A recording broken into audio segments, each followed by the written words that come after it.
अशक्य ही शक्य करतील स्वामी, भिवू नकोस मी तुझ्या पाठीशी आहे. नमस्कार मैत्रिणींनो, श्री स्वामी समर्थ.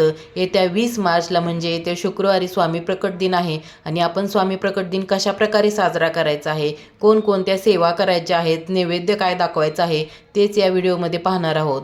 या विश्वाचा कर्ता ब्रह्मांड नायक, अख्खं ब्रह्मांड ज्यांच्या हातात आहे आणि त्यांचा प्रकट दिन आपल्याला खूप छान प्रकारे साजरा करायचा आहे. त्या दिवशी आपल्याला स्वामींना अभिषेक करायचा आहे. पण अभिषेक करताना कोणकोणत्या सेवा करायच्या आहेत ते पाहूया.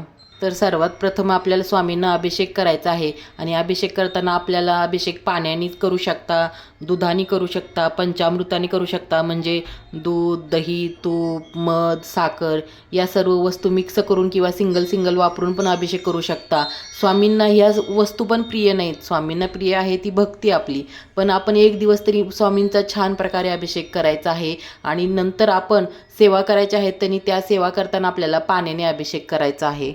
पाण्याने अभिषेक करत आपल्याला पुरुष सूक्ताचं पठण करायचं आहे. 16 वेळेस पुरुष सूक्ताचं पठण करायला शक्य झालं तर खूप छान, नाही शक्य झालं तर एक वेळेस तरी पुरुष सूक्ताचं पठण करायचं आहे. त्यानंतर आपल्याला श्री सूक्ताचं पठण एक वेळेस करायचं आहे. नंतर पवमान सूक्ताचं पठण करायचं आहे आणि रामरक्षा पण पठण करायचे आहे. आता हे सगळं आपल्याला अभिषेक करताना पठण करायचं आहे. या सेवा झाल्यानंतर आपल्याला स्वामींची मूर्ती तामणातून म्हणजे अभिषेक पात्रातून काढून ते जागेवरती ठेवायचे आहे. मूर्ती स्वच्छ पुसून ठेवायची आहे आणि मूर्तीला अत्तर लावायचं आहे. आपल्याला एका फुलावरती अत्तर घेऊन, जर तुमच्याकडे हिना अत्तर असेल तर खूप छान, नसेल तर दुसरं कोणतं अत्तर लावलं तरी चालेल. नंतर आपण स्वामींना वस्त्र अर्पण करायचं आहे, माळ घालायची आहे आणि गंध वगैरे अर्पण करायचं आहे, पुष्प अर्पण करायचं आहे. या दिवशी जर तुम्हाला चाफ्याची फुलं भेटली तर खूप छान होईल. सोनचाफा स्वामींना खूप आवडतो. तुम्हाला जर तुमच्या भागामध्ये सोनचाफ्याची फुले भेटली तर अवश्य स्वामींना सोनचाफ्याची फुलं त्या दिवशी अर्पण करा. आता बघा आपले पारायणाची सांगता, तर कोणी 21 दिवसाचं पारायण सुरू केलेलं आहे, तर कोणी 11 दिवसाचं पारायण चालू केलेलं आहे स्वामी चरित्र सारामृताचं.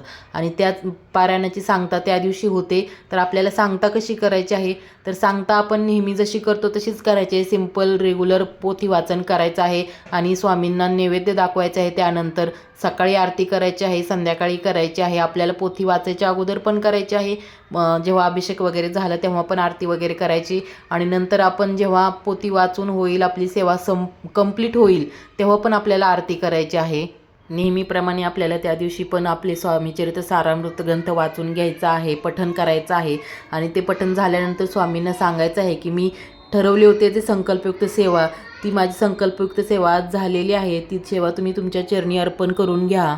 त्यानंतर आपल्याला स्वामींना नैवेद्य दाखवायचा आहे. तर नैवेद्य काय दाखवायचा, नैवेद्यामध्ये पण आपण काही वेगळं करायची गरज नाही. जे आपण रेग्युलर जेवणामध्ये करतो आहोत त्याचा नैवेद्य दाखवला तरी चालणार आहे आपल्याला. पण जर तुम्हाला भेटलीच तर घेवड्याच्या शेंगची भाजी अवश्य बनवा. वरण भात, भाजी, चपाती आणि बेसनचं लाडू स्वामींना खूप आवडतो. तर लाडू बनवायला शक्य झालं तर तुम्ही लाडूचा नैवेद्य दाखवू शकता.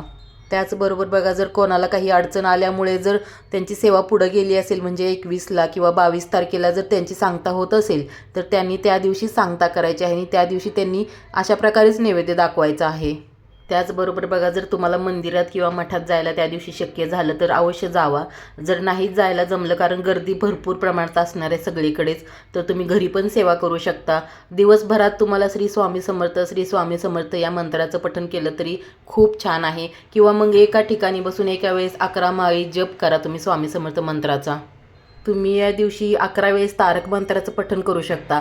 बघा, आता जर तुम्ही कामामध्ये आहात, बाहेर आहात, एका ठिकाणी बसून सेवा होत नाही, तर ठीक आहे, जिथं तुम्ही काम करत आहात त्या ठिकाणी जरी तुम्ही मनातल्या मनात जरी जप केला, नामस्मरण केलं, तरी ते पण स्वामींपर्यंत पोहोचणार आहे. तुम्ही जिथं काम करतात तिथं तुम्ही 11 वेळेस तारक मंत्राचं पठण करू शकतात. स्वामींना काय प्रिय आहे, तर स्वामींना सेवा प्रिय आहे. मग ती कुठे जरी केली तर ती स्वामींपर्यंत पोहोचणारच आहे. त्याचबरोबर बघा, या दिवशी जर आपल्याकडून एखाद्या गरीब व्यक्तीला अन्नाचं दान झालं तर ते खूप पुण्याचं काम होणार आहे. जर तुम्ही 10-15 रुपयाचा वडापाव दिला किंवा अर्धा डझन केळी एखाद्या रस्त्यावरच्या गरीबाला दिली किंवा त्यातल्या त्यात 10 रुपयाची पाण्याची बॉटल जर कुणाला दिली, तर पाण्याचं दान करणे अत्यंत पुण्याचं दान आहे. बघा, उन्हाळ्याचे दिवस आहेत आणि अशा वेळी जर आपण एखाद्या गरीबाला पाणी दान केलं तर ते किती पुण्य भेटणार आहे.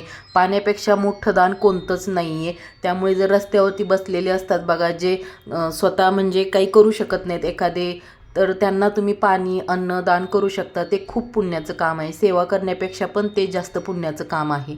स्वामी प्रकट दिनाच्या निमित्ताने आपल्याला दानधर्म पण करायचा आहे आणि स्वामींची सेवा पण करायची आहे. आणि एक संकल्प करायचा आहे की यावर्षी मी 1 जणाला मदत केलेली आहे, तर पुढच्या स्वामी प्रकट दिनाला 2 जणांना, 5 जणांना मदत करेन.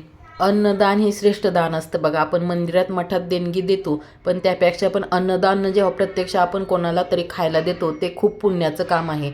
आणि त्यामुळेच मी पण यावर्षी ठरवलेलं आहे की थोड्या तरी व्यक्तींना मी स्वतः बनवून काहीतरी अन्नदान करणार आहे. आणि स्वामी प्रकट दिनाच्या व्हिडिओमध्ये तुम्हाला ते नक्की दाखवेल मी. तर आपल्याला साध्या पण सात्विक भावनेने स्वामी प्रकट दिन साजरा करायचा आहे. व्हिडिओ आवडला तर नक्की लाईक करा. धन्यवाद.